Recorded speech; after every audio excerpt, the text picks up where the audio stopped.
Hey there, welcome to Tech Space with Neha.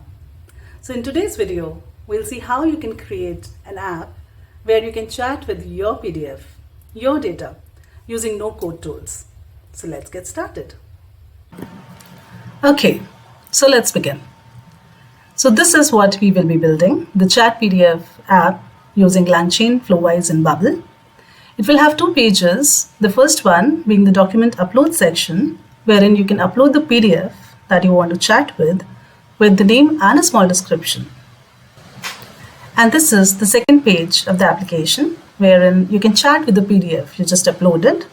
You can ask questions here and you can get the answers from the LLM using the document that you provided. Okay, so now let's see what the front end and the back end of this no-code LangChain app that we will be developing will have. The front end will be based on Bubble, which is a no-code app development framework for developing web-based applications.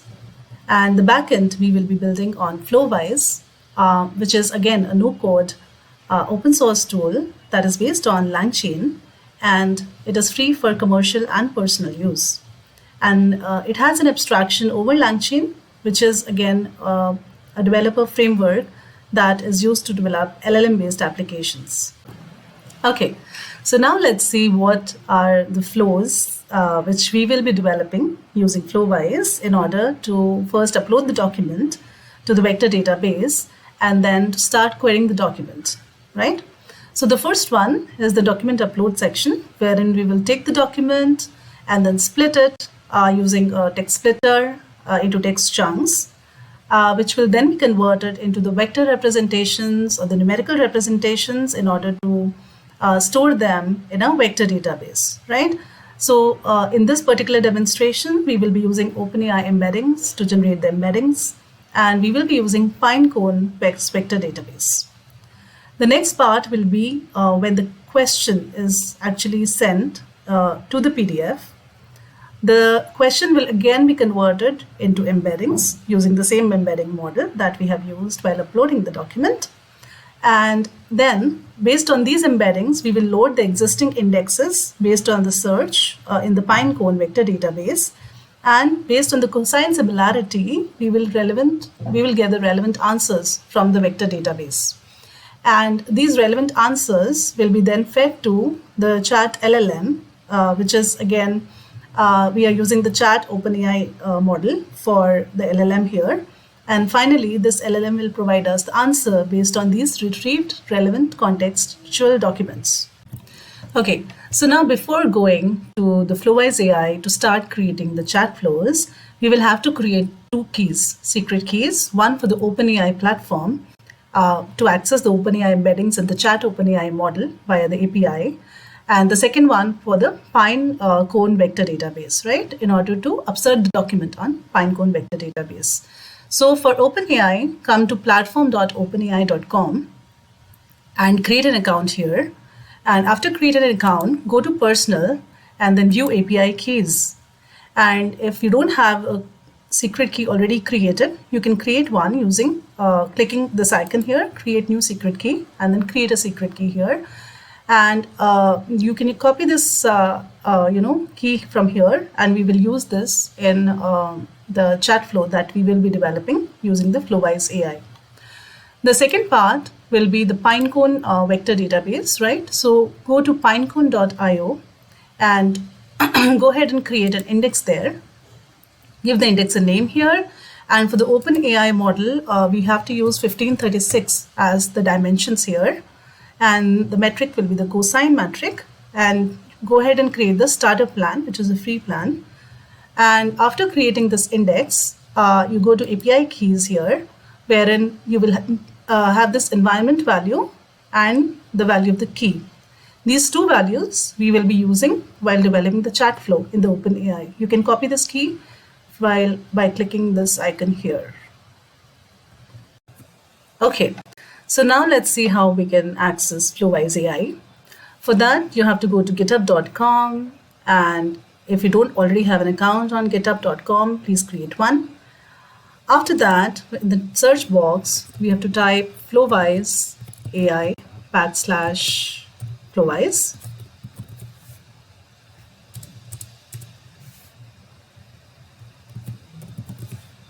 and you will be redirected to the Flowise GitHub repository. On this page, in order to create a fork, in order to basically duplicate this repository into your repository, you have to create this, click on this fork icon here. So if you click on this, it will create your own copy in your repo of this public Flowise repository. Since I already have created a fork, I can actually go ahead and access that from here, existing fork. And you can see here, this is the Flowise AI fork in my repository. And since I already had taken the fork earlier, I am 47 commits behind the main branch of this Flowise repo. So I can actually do a sync fork here in order to get the latest updates which are there on the main branch. But before that, I will have to take some backups, because otherwise whatever changes I have done here will be lost. So be sure of that, to take a backup and then go ahead and sync the fork if you've already taken a fork earlier. So now if you see here, go down, it will give you the entire details about what is Flowise repository and how it can be used here. It is used to build LLM apps easily, drag and drop UI to build your customized LLM flow, how it can be quick started using Docker, and also what are the steps are provided in order to go ahead and set it up using the steps which are provided here, right?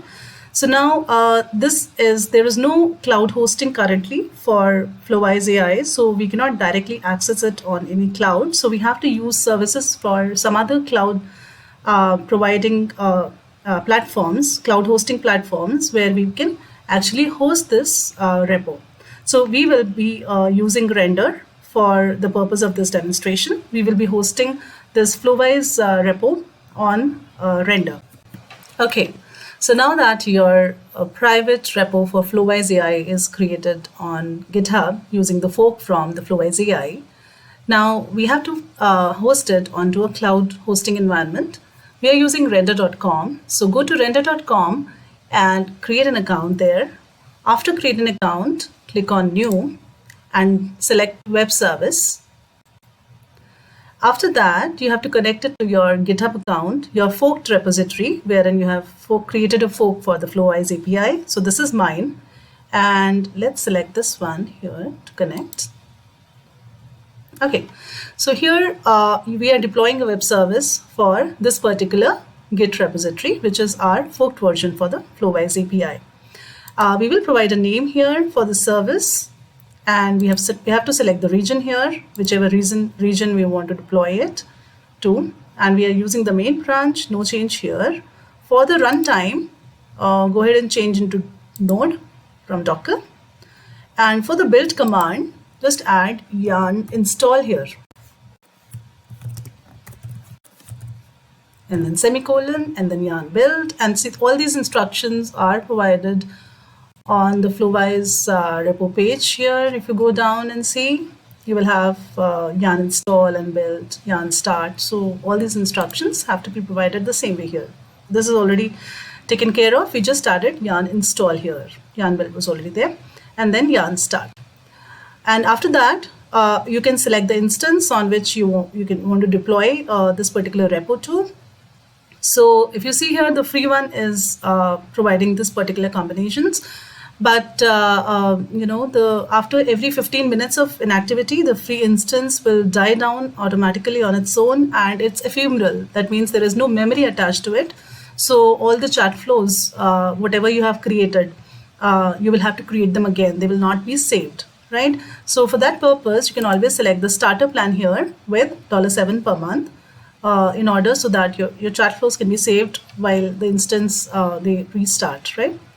And then go to advanced, and here you can always select this auto deploy. To know what it means is whenever there is a change in push in your repository, right, in the GitHub repository, it will not be auto deployed, and you can always select a manual deploy option on the dashboard. So now once you click on this create web service, your service will be created, and you will have something like this page displayed, the web service. This will be the name of the service that you provided here. This is GitHub repo that you linked it to, and this path, right? This particular is the service. You have to just click on this, and in order to access the Flowise API. And I just want to show you before starting accessing that, this is the manual deploy option here.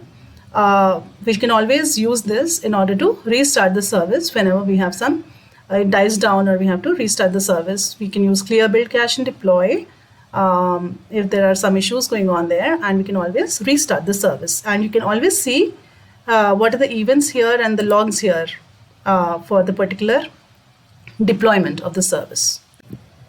Okay, so once you have started the web service on render.com for Flowise, you can always restart the service from here, from manual deploy option, if there are some issues. And from this link, you can access the web service. So we are just going to click on this link. So here we are, Flowise UI hosted on render.com, right? And as you can see, there are no chat flows currently. So we will start making the 2 chat flows that we have seen earlier. The first one is the document upload API, wherein we will take the document as an input, the PDF loader, and then using the recursive text splitter, we'll split it into text chunks. Then we will use OpenAI embeddings in order to generate the embeddings, and we will upsert them into the vector database, right? So we will cover this chat flow in Flowise UI. So there are 2 ways to do it. One is you can go to the marketplace and you can pick up a template here for this particular example, for the question and answers with the document. We can use this conversational retrieval QA chain. So we'll use this template. And as you can see here, we have the file loader. The text file loader is here currently. We'll replace it with the PDF loader. We have the text splitter, we have the OpenAI embeddings, we have the LLM as chat OpenAI interface. Then we have the vector database as pinecone, absurd document. And finally, we have this chain binding the inputs from the vector database and the LLM, right? So we'll use this template. And here we are. So we have to replace this text file with the PDF file because we will be accessing the PDF file. So in this add icon, I will just write PDF and we'll get the document loader as a PDF file loader. We'll use this. Okay. And now let's see what connections. So this text splitter has to be bound to this and document has to be bound to this. All the connections are written here. What is mandatory with an asterisk mark and what are the inputs and outputs are clearly defined here. So you can connect the chains. All right. So now what values we have to fill here? Let's see. First is in the text splitter, we will have to give a chunk overlap. So this is basically when the document is split into chunks, how much of an overlap is there between the existing chunks to maintain some context, right? So we can give here the value of 30. And here we can upload a file as a sample that we want to test. So I have this Deloitte generative AI PDF. So I'll just upload this document. And for the OpenAI connections, right, the chat OpenAI and the OpenAI embeddings, we will have to give the OpenAI API key that we had generated in the previous step. So we will just click on this and say create new, and we will just give a name here, and then we will just put the key here. So whatever key you have generated for the OpenAI API key, you can add the value here. Similarly, we can fill the values for the chat OpenAI here, these key values, right? And here we have to fill the pinecone connection credentials basically. So if you just click on this, say create new, and you can give the name of the key here. Now 2 values you have to enter, the pinecone API key and the pinecone environment. So where will you get these values from? If you remember, we have created in the pinecone.io, we have created these API keys, right, when we created the index. And you can copy this environment from here as GCP starter, and the value of the key can be copied by clicking on this copy key value. And you can just go ahead and paste this value here, and the pinecone environment, you can fill the same value as was provided with the API key in the pinecone. So here we are. So we'll just add it here. okay, and all the connections are there, and we can go ahead and chat with the document.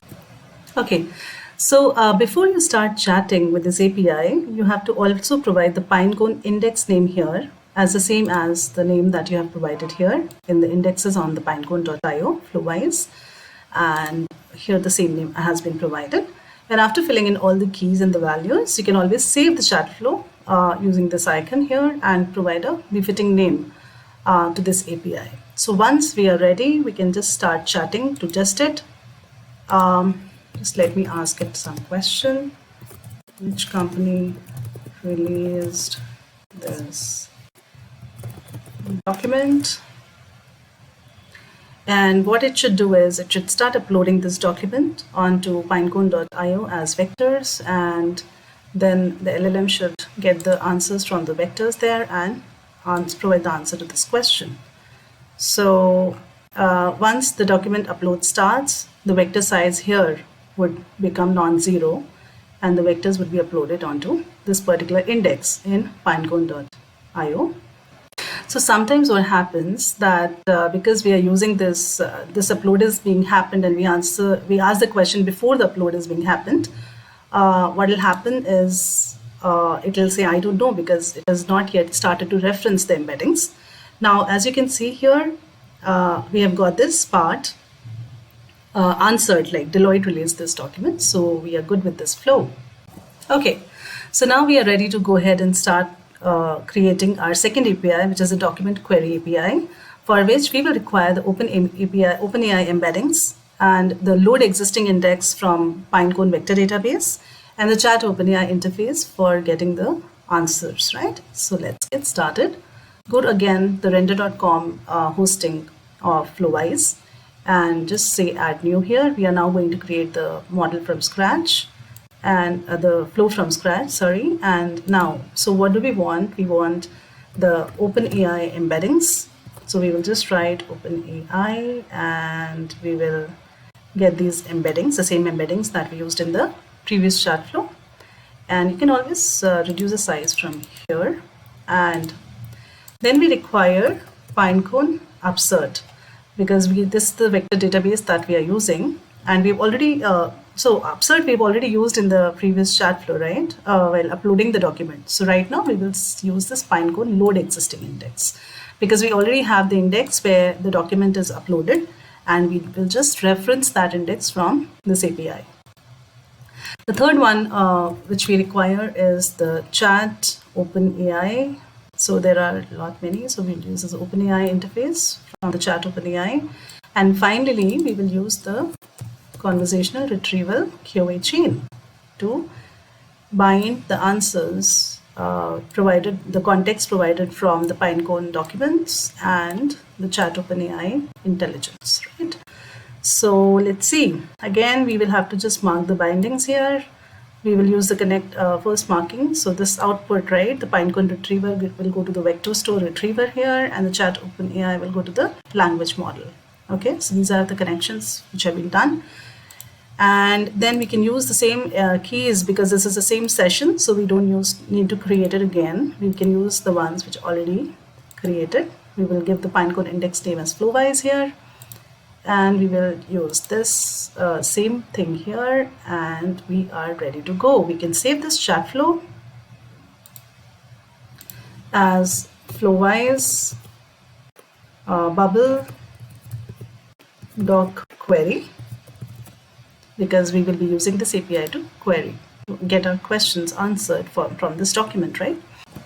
Okay, so now we are ready with this API for querying this particular PDF that we have uploaded. We can always go ahead and test it once here to see that everything is working. Which company released this document? And it will fetch the answers from the embeddings which are there on the pinecone.io index, Flowise, and it will provide us answers here. So Deloitte released this document, right? So now how we can use this API and integrate it with any app, front end like Bubble. So let's see that.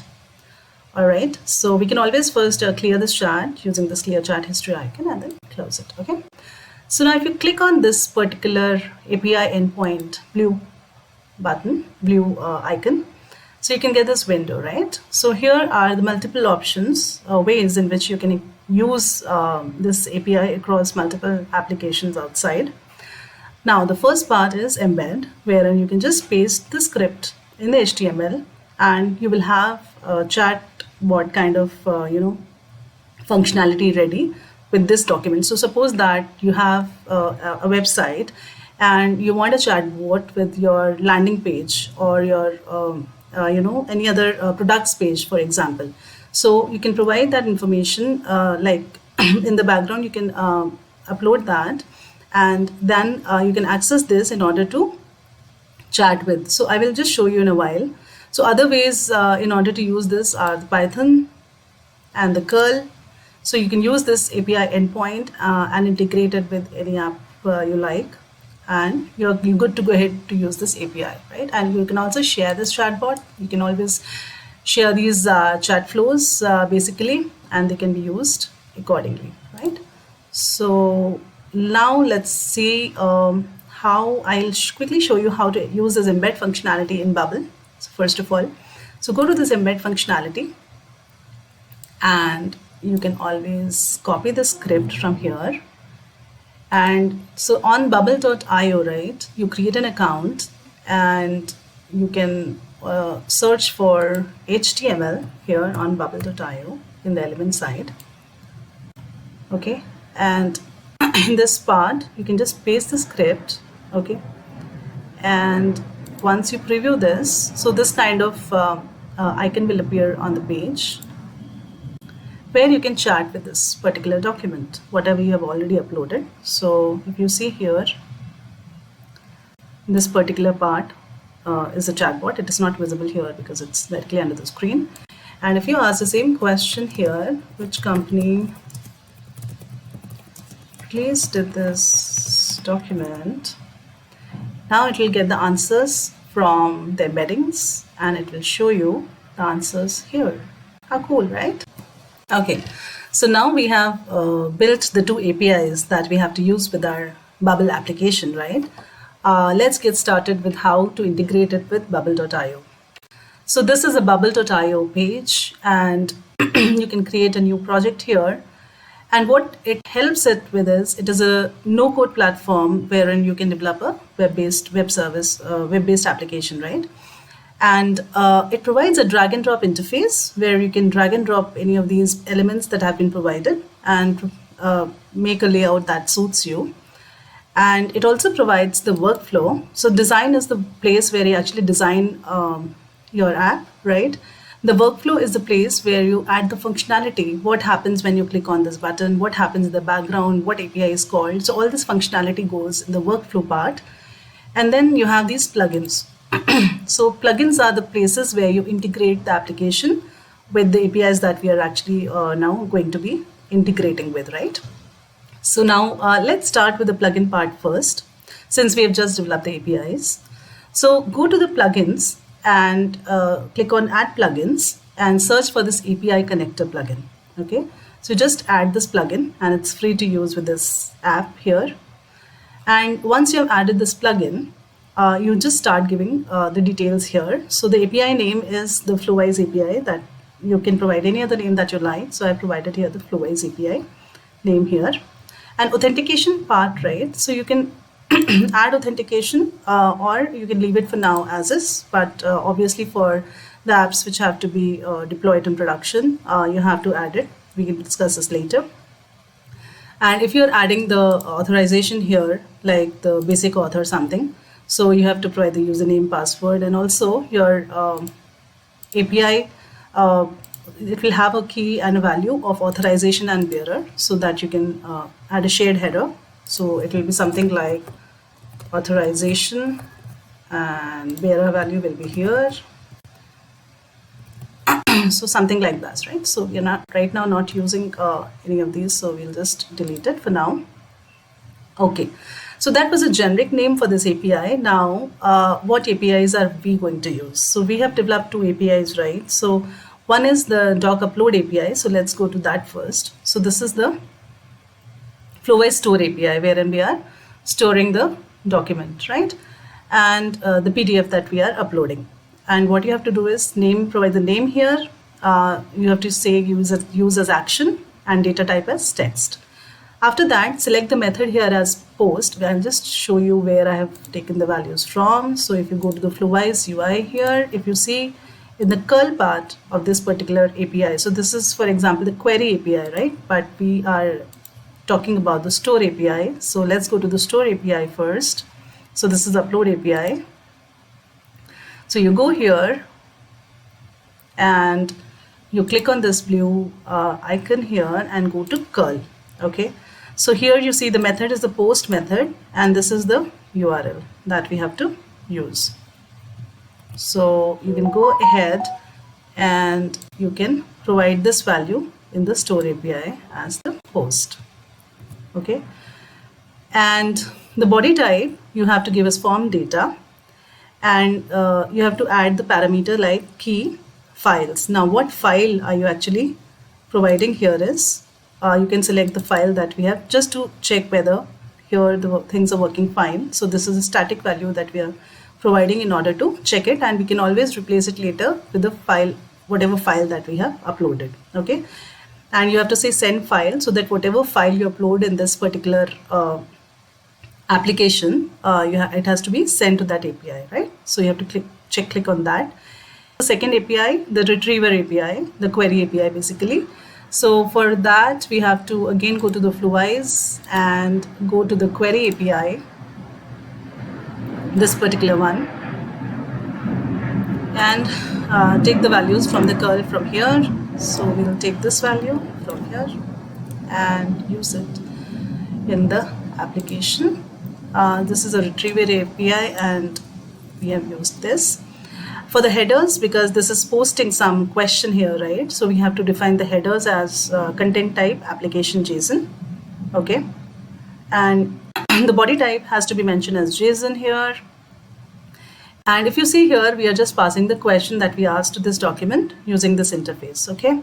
So whatever within these braces, whatever you give here, this will be the dynamic value, which will be captured from this particular bubble.io interface and passed it to the API. Okay. So now we can give a default question here, which company released this document again. And we will just say reinitialize call in order to check whether the API is getting connected to and is able to provide the answers. So it says company that released this document is Deloitte, right? So it is able to actually connect to this API and provide us the answers.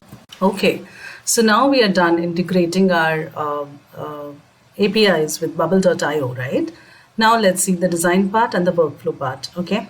So now this is the first page, which is a document upload page that I've created, this sample. So I can provide this link to you in the comments, in the description box. Well, so what are these elements? These are simple text values, the document upload section, upload the document you want to chat with below. So these are simple text values that have been taken from here. So if you just type text and then drag and drop and then rename accordingly. So these are the ones. And this one is a file uploader button, wherein we just click it. It will help us to browse the file that we want to upload from. So you can just drag and drop this file uploader from here onto here. And these are simple input boxes. Okay, so with the text for name and description. So if you type here input and then you drag and drop this input boxes here for the input that we are going to fetch from the user. And this is a button. If you type here button, you will get this button here, drag and drop it and then rename it to whatever you like to. So I've renamed it to process file. So this is how the UI looks like. And now how to add functionality to this UI and integrate it with the APIs that we have already integrated, right? So let's see that. Okay. Now, if you click on this, because we are on this page, and if you go to workflow, it will show the workflow which is associated with this particular page. Okay. And what is this workflow is, it will tell step by step what happens when button process file is clicked. Okay. So if you see here, when button process file is clicked, and it is also showing which button here, it is going to create a new document. If you click on this, actually in the type for create a new document, there are multiple things like documents and messages. So we have taken a document, and how to add this, I'll just show you quickly from here. So just go to any other new action and data things, and then create a new thing and type. So in this type, you can select a document. Okay. We'll just delete this from here. Now, if you see here, when we type document, it is giving me 3 options here. Okay, so one is the file name option, and I have aligned it. I have actually bounded it with input boxes, which input box, file name input boxes value. If you again go ahead in the design. So this is the input file name box. This is the input description box, and this is the file uploader A box, right? So now, if again we go to the workflow and see, with this document, there are 3 associated fields which will be stored. This is the file name, this is the description, and from the description value, and this is the file URL, which is taken from the file uploader value. Okay, so that those things are getting stored. Now, how to create these variables, I'll quickly show you. So you go to data, and when you have created a document, right? So if you click on this document in the data types here, you can always create a new field. Apart from already defined fields here, you can always create a new field. So I've created 3 new fields here. One is a description of type text, file name of type text, and file URL of type text. So whatever inputs we are taking from the user, we can create multiple values here, for attributes here for our storing in the database associated with this particular application, right? So these are the three values that have been stored here. Now, if you again go into the workflow, so we are storing these values for the file that we are being uploaded. What is the next step? So after taking all these values from the user, what are we doing? So we have called this particular API, okay, Flowise Store API, that we have already integrated it with the application from the plugins. So how to invoke this, how to get this box, I will quickly first show you here. So whenever you click on any new action, and if you go to plugins, it will already show you whatever APIs that you have created, right? So in this particular case, we are actually going to call the Store API. So we have taken that Store API from here, okay? So if you have selected that first, and then what dynamic link you can provide here, because right now we are not providing it as static file, right? Once this app is ready, we will uploading the file from the interface, this application interface, and the same file has to be stored in the Pinecone vector database. So this dynamic result is nothing but result of step 1, wherein we took that document and the URL of the document and the description. So all those things, the URL is being used to create a dynamic link for that particular document that we have just uploaded. Okay, so this is a step here that is being covered. And next one is the recent relevant input. So once you are actually done with taking the document from the user in this particular step, what this step will do is it will again remove those values which have already been taken, so that the form is ready for the next input whenever user tries to upload a new document, right? So this is all about the first process, the first page, wherein the user is trying to upload a new document. And now how to see this? First of all, whether it's working fine or not, you can go to the preview section, and it will load the preview page for you here. And this is just a preview because unless you take a paid plan from Bubble, you cannot deploy it into production or somewhere. So we can test it using this. And there are also debuggers provided here with the bubble.io. So that step-by-step debugging also you can do, like which step is giving you a problem and so forth. So suppose that now again it is asking me to upload a document. So I'll upload this document here, and I will type here some name like Deloitte, and then Gen AI, and then I will just say process file. Okay. So now what this should do is this will call that API and then upload the document onto the vector database there, right? And if you see here in the Pinecone, the vector size has increased to 120 from the previous 40. That means the document has been uploaded onto the pinecone.io. Okay, so now the inputs have been reset here and the document has been uploaded on the Pinecone Vector IO database. Now let's go ahead and see the other page, which is the chat page, right? So now this is the chat with PDF page, which will call the query API, and it will help us to get the answers from the document using this chat interface. Now how we have created this chat interface in the design. I've just taken a repeating group here. So this repeating group, right? So you just drag and drop it here. And then inside this repeating group, these are the text boxes. Let's go to the workflow first in order to explain this.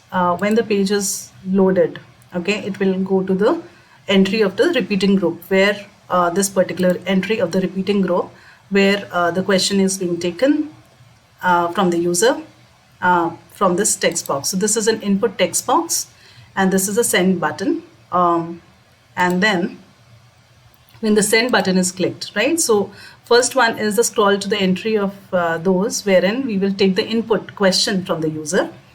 And then when the send button is clicked, then what happens? Okay. So similarly, like the previous flow, there we were creating a new document with the document that was supplied by the user. Here we are creating a new message because this new message is being supplied by the user, which is a question, right, about the document. So now create a new message, type messages. Now again, these two values which you see here are the attributes of this particular type messages. So what is this value is? The message is the input A's value. So what is input A is this box wherein we are providing the question, right, to be asked. So this is that, and then we are associating one more field attribute here, which is a user message or not, okay, because the user is asking this question. So we are just marking it as a user message. Again, these two fields, where are these getting created? If you go to data section and under messages, create a new field and just create these two new fields, message and user message. Message will be of type text and user message will be of type Boolean, yes or no, right? So these two fields are being created, and when you go to the workflow here, these two fields are assigned the values because now we are getting the message from the user, we are marking it as yes. All right. So after that, what are we doing is we are resetting the relevant inputs so that the question box where the user asks the question, that becomes empty for taking the next input question from the user. The third step is after taking in the question, right, what are we doing? We are calling this Flowise Retriever API, okay? And what are we calling it with? If you remember, we had given a question as a dynamic value in the API. So if you go to the plugin, and again, if you see here, this is a dynamic value question which we are taking for the Retriever API, right? So this question is a dynamic value here, which is being passed from this particular interface, right, to the whatever value question input A's value, like in the design, this is input A. So whatever question users entered here, we are passing it to the API through the workflow.